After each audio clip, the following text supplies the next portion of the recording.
So we have some flash news. Final Fantasy 15 is coming to PC. Whew. Oh, good googly moogly. It's finally been announced. It's coming 2018.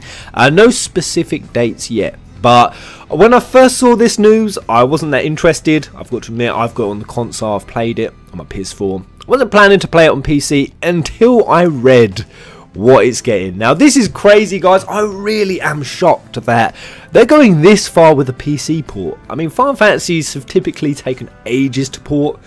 13, for example, and then when it has been ported, it's just been get it on the goddamn software.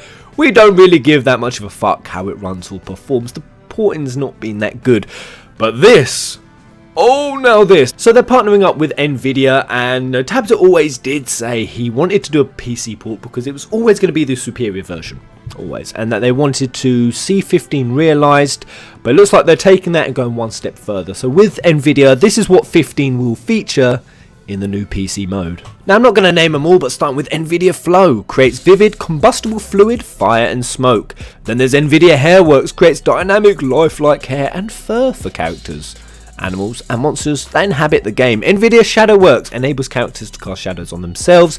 Nvidia Turf Effects. Now, we saw this back in a trailer a long time ago when Regalia Type D was first coming out, and man, this is grass to a whole new level. I have never felt so aroused by grass before.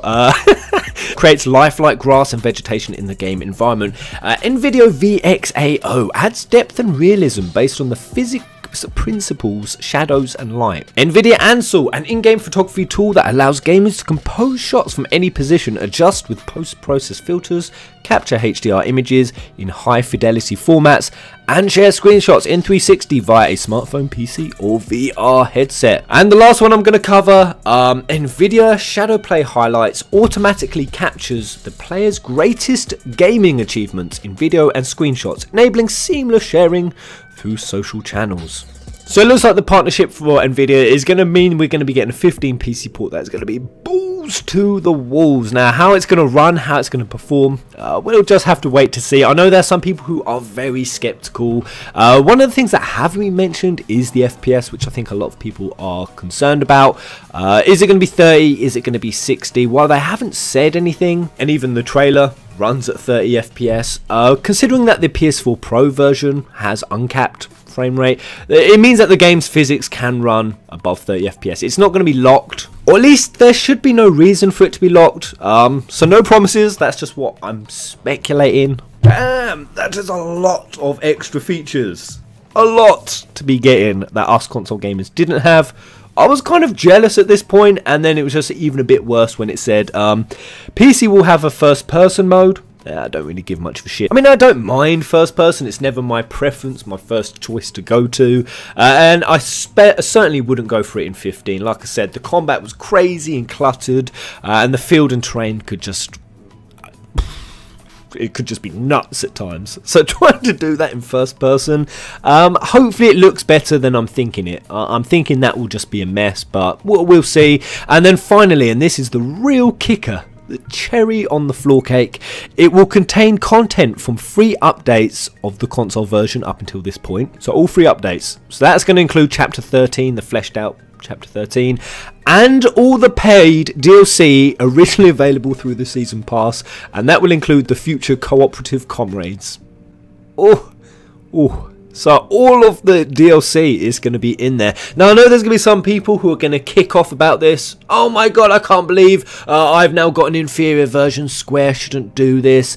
They shouldn't add all this Season Pass stuff when I've had to buy it. Before people kick off, we don't know the price of this PC port. For all intents and purposes, this could come out at 45 quid. Possibly, and that wouldn't really be that unfair considering you can get FF15 for about 25 quid now. So what I'm saying is it would kind of be including the price of the port. I can't imagine the PC version is going to come out with all these features, all the DLC stuff, and it's going to be 25 quid what you can get on the console now. So it probably will be more. So if that does happen, I don't see any reason why people should get salty that they're getting the DLC stuff all thrown in there. But this is just the superior version. This is the version that people said, oh, I'm going to wait. I'm just going to wait, Pez. I'm going to wait until all the DLC's out. I'm going to wait until PC port comes out. It'll look better. It'll run better. And we'll have all the story. And they're right.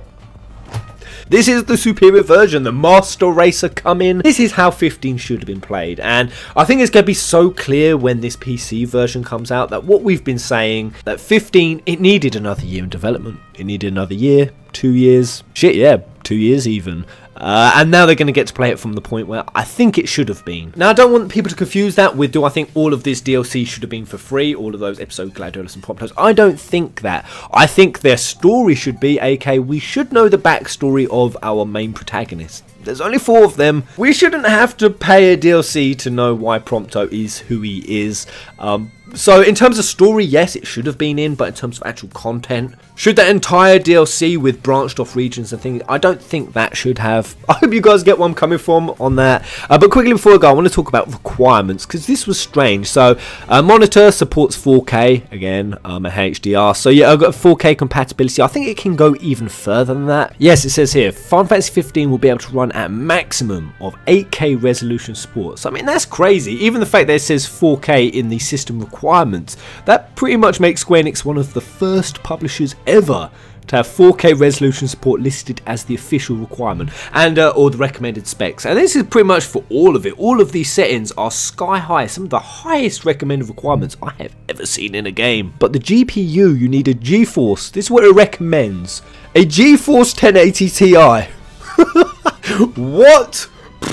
I mean, recommended specs typically tell you what you should have just to run it at basics. A GeForce 1080 Ti. Really? Are you sure about that? I mean, that was a graphics card, one of the newest ones that came out in March, I think. And that bad boy's like 700 squiddly diddly doodahs. That thing is not cheap. So, I mean, that's just grade A bullshit. They're putting that for the recommended specs. You don't need that. That probably is more what you need to run it at maximum. So, 4K. Higher settings. All that good shit. But you know, so some people have been picking that out. Why is it saying GeForce 1080 Ti? I mean, this is an Nvidia collab. Nvidia have pretty much pushed this entire thing. There was even some articles. Square Enix themselves, even they said Nvidia have provided them with the developer tools and source code required to update the gameplay as needed. So Nvidia are really backing behind this, which heralds back to we knew that was going to happen when we had the Kingsglaive promotion with Nvidia. So that recommended specs is more just of an insert, a promotion, an endorsement, rather than an actual, this is what you need. So CPU, just an Intel i7, RAM 16GB, 5.1 or 7.1 surround. That's a round headphone, but there's 170GB of drive space needed. 170. Woo! What? 170GB? Is that how big 15 is now? Surely this can't be true. I mean, that would be insane. It even says here that would make Final Fantasy 15 the size of 29 Skyrims. 3 GTA 5s. It would make FF15, if this recommended spec is true, the largest PC game ever made. I mean, damn, 170 gig, that's just stupid. Now, I mean, that could be a fact of things. There's a side of me that thinks I could believe it if we factor in the fact that we have comrades and how many DLCs there have been and updates and patches. Then there's the fact that there's the 4K textures. Again, I don't know whether it's going to be 170 gig for everyone, or this could smell poorly optimized game. I just don't goddamn know. All I know is PC users, it's time for you to clear out your hard drives, hollow out your folders, have a spring clean, get rid of all those old downloaded episodes of Futurama. I meant Futurama.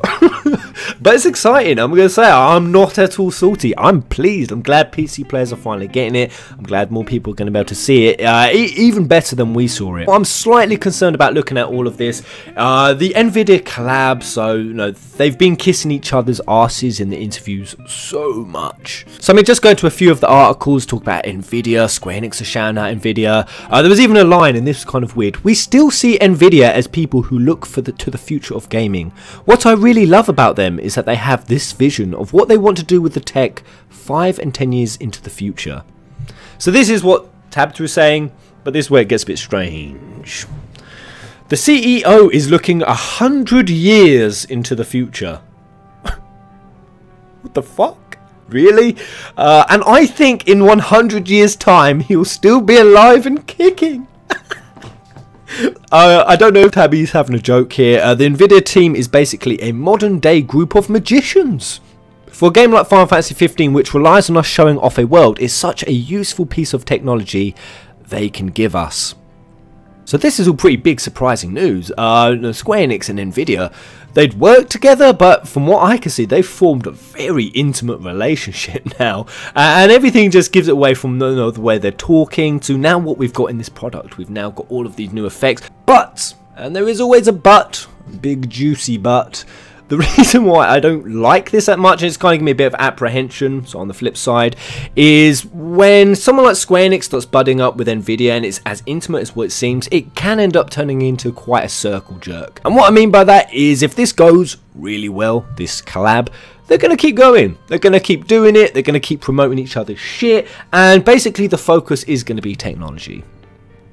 I mean, it already has been with 15, as we all know. That's been the focus of the game. That's been the pros. And I feel like Square Enix thought that, with the beauty of 15, that they kind of had this perception that we can make this game so beautiful, so stunning, so good looking that it overrides everything. That Western gamers, they can be blinded by good graphics, and we saw with the Final Fantasy fan base that really wasn't the case. As good as 15 looks, who actually gives a shit? Because it's getting torn apart for its story, how short it is, the holes in it, the lack of fleshing out. Graphics don't equal story, and half the fan base, especially in this one, give half the shits they do about graphics as they do story. That's the focus. But Square, I've always felt like they've had this perception that the better it looks, the better the story is for it. AKA with Final Fantasy 6, 7, 8, I mean, they were very limited in what they could do, so the story really had to carry, but I feel like Square feel like they could do less story now because it's so beautifully portrayed, and as a result it's so much more emotionally affecting. I mean, there's even a quote where Tabata more or less says that the latest technology that Nvidia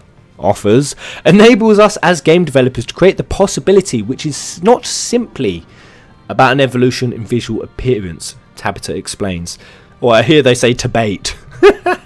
I get what you're saying, Tabata, and I don't outright disagree with you. Better visuals can improve emotion, it can improve gameplay, but it's only an improvement. That affects certain people. That only certain people perceive in their mind.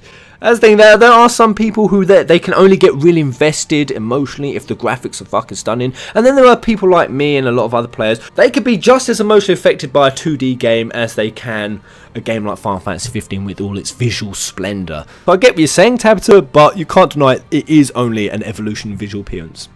Cutting out all the bullshit, that is in fact what it is. Continue on, but also it is to create new user experiences and greater emotional depth for players. We're going to continue working on some various tech tests, so please keep your eyes open for more information of this partnership between Luminous Studio Pro and Nvidia GameWorks. But there it is, greater emotional depth, exactly what I was talking about, I think 10 or so videos back, that in my mind I kind of see that Square Enix have, linked story and visuals, and I really don't buy into that link. I don't buy into it. I don't think that games outright are just better stories if they look better. I judge every story on its own merits, on its own level of fleshing out, its plot, its arc, its emotions, where it's going. And again, I'm not outright saying that visuals can't improve those aspects, but visuals shouldn't carry. You shouldn't be using visuals to justify shorter stories or to justify it not being as fleshed out, as big and as expansive as if it looked worse. You guys get what I'm trying to say? I was saying about how I really liked with FF7 Remake that it was a lesser engine, and I kind of said with Final Fantasy in the future I wouldn't mind a bit of a backslide in graphics. I really wouldn't. No, not to say to give up on Luminous, because it looks like this is really good news for the Luminous engine. They're still working on it and they're going to a whole new level. They even say in this PC version it's going to be an updated version of Luminous. So the whole engine itself that the PC port is coming out on is an improved version of Luminous. So I like that they're improving it, and I'm kind of torn for that reason. With Final Fantasy 16 I kind of want to see the improved Luminous, but at the same time I don't want to see a Final Fantasy storyline or even just the decisions they make for the next Final Fantasy to be coerced and influenced by things like this. Collabs with Nvidia, new technology, because if they keep going with this, it's more or less guaranteed that Final Fantasy 16 is going to be open world. Luminous and most of these features, most of what they've worked around have been catered to open world environments, and that's how it's really shown off. Most of it's been catered to basically turn a Final Fantasy into more of a gameplay experience than it is a storyline experience, and that's where I personally as a fan have to draw the line, because I don't play Final Fantasy for gameplay.